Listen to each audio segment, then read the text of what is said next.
BPL নিয়ে বরাবরই একটি সমালোচনা ছিল, এটি ঢাকার মধ্যেই সীমাবদ্ধ করে রাখা হয়। তবে এবারের আসরে সে চিত্রটা অনেকটাই ভিন্ন। বিপিএল শুরু হয়েছে আজ থেকে 16 দিন আগে, কিন্তু এখনো ঢাকার দর্শকরা সরাসরি মাঠে বসে খেলা দেখার সুযোগ পাননি। তবে অপেক্ষার পালা শেষ হতে যাচ্ছে।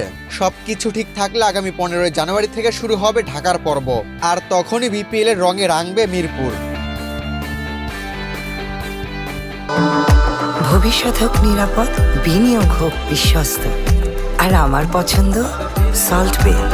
ওয়েলকাম টু সল্ট বে।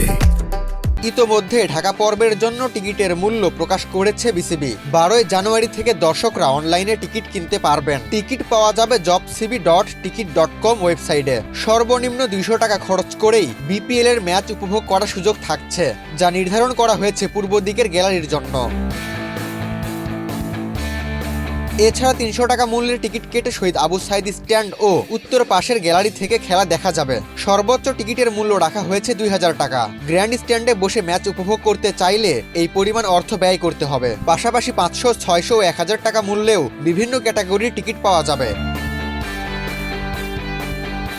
আগামী 15 জানুয়ারি চট্টগ্রাম রয়্যালস নোয়াখালী এক্সপ্রেসের ম্যাচ দিয়ে শুরু হবে ঢাকা পর্বের বিপিএল। রাজধানীর দর্শকদের জন্য তখন থেকেই মাঠে ফিরবে ক্রিকেটের আসল উত্তাপ। আবু তালহা, বাংলাদেশ প্রতিদিন।